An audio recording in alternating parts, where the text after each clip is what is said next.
네, 안녕하세요. 행복을 그리는 청년 작가 이동구라고 합니다. 저는 전체적으로 행복에 관한 내용을 작품에 담고 있고요. 그 행복은 어떤 소크라테스 같은 성인이 말하는 행복도 있고, 우리들이 일반적으로 말하는 행복에 대해서 말을 하기도 해요. 다만 제가 생각하는 행복을 정의해 나가면서 거기서 오는 문제점이나 그리고 그거에 대한 해답들을 그리는 경우도 있습니다. 최근에는 좀 더 높이 올라가고 싶은 비상에 관련된 내용을 담으려고 하기도 하고, 거기서 오는 힘듦 그리고 거기서 오는 외로움들을 담으려고 하기도 하고 있습니다. 제가 생각하는 행복은 사실은 아직까지 잘 모르겠어요. 그렇기 때문에 저는 이것도 행복이지 않을까, 저거는 행복일 수 있지 않을까 같은 계속해서 궁금증을 던지면서 행복에 관한 그림을 그려가고 있는 거고, 여기 옆에 있는 이 그림은 신기루맛 사탕이라는 제목을 가지고 있는 그림입니다. 계속해서 보이지 않는 신기루 같은 사탕을 입에 물리면서 지금 현재를 조금 더 열심히 살고, 지금 현재는 조금 더 인내하고 참으라고 부모님들이나 어른들이 이야기를 해줬던 것 같아요. 저는 과거의 후회보다 그리고 미래의 걱정보다는 현재의 행복에 집중하는 삶을 살고 싶다는 가장 큰 어떤 명제를 가지고 삶을 살아가고 그걸 그림으로 담고 있는데, 그거랑은 조금 상반된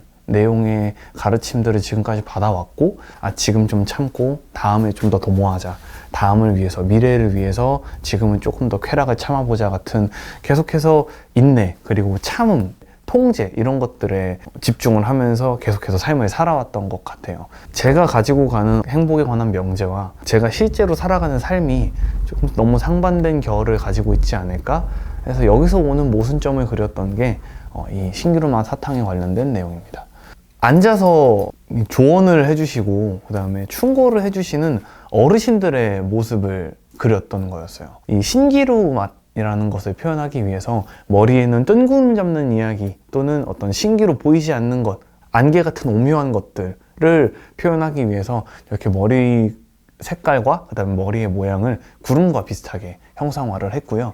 그 다음에 이렇게 말씀하시는 분들은 항상 위를 가리키시더라고요. 그리고 신기루맛 사탕의 전체적인 내용은 나중에 더 크면, 조금 더 높이 올라가면, 나중에 돈을 더 모으면과 같은 위를 향한 내용을 많이들 이야기하시기 때문에 손가락을 펴고 그 다음에 그 신기루맛 사탕을 들고 위를 가리키는 형태의 어떤 제스처를 작품에다가 녹여냈습니다. 제 그림을 보면 일종의 큐비즘적인 요소들이 가끔 나타나는 경우가 있어요. 그리고 이것들은 사물의 어떤 형태에서 팔다리를 붙여보는 제 자연스러운 습관에서 나온 것들입니다. 물감통에 얼굴을 결합을 하고 그 다음에 그 물감통에 쌓여있는 걸 보고 얼굴 아래에 얼굴이 있고 그 얼굴 아래에 얼굴이 있는 것처럼 머릿속으로 상상을 한 이후에 이게 재밌으면 그림으로 옮기고, 그렇지 않으면 이제 그냥 스쳐 지나가는 그런 일종의 해프닝으로 여기고 이런 경우가 있는데, 거기서 오는 안감을 겉으로 끄집어내고 그 다음에 겉감을 안으로 쑤셔 넣는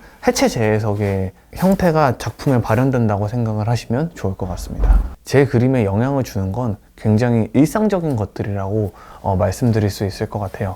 노래 가사의 영향을 굉장히 크게 받기도 하고요. 친구들끼리 맥주 한잔 하면서 떠는 수다들에서도 굉장히 많은 소스들을 가지고 올 때가 있죠. 사실 요 신기루맛 사탕 같은 경우에도 신기루라는 노래를 예전에 한번 이제 즐겨 들었었는데, 그것과 제 어린 꼬마 팬이 사탕을 좋아한다는 내용을 이제 제 앞에서 이야기를 했던 적이 있었는데, 머릿속에서 이 두 개가 그냥 결합이 돼서 이제 작품으로 이제 나왔던 그림이다 보니까 되게 일상적인 것들에서 많은 영감을 받고, 그 다음에 혼자 있는 시간보다는 사람들과 대화를 하고 그 사람들의 생각을 듣고 그거에 대한 제 어떤 또 다른 생각을 말하면서 거기서 오는 유기적인 대화에서 영감을 얻는 경우가 많은 것 같아요. 친구들과 이야기를 하다가 그 친구들과 이야기한 것들을 글로 적는 경우가 대부분이고, 그 글을 보고 제가 다른 어떤 글들과 결합을 하기도 하고 이전에 생각했던 재밌는 형태들과 결합을 하면서 최종적인 아이디어 스케치가 탄생을 하게 됩니다.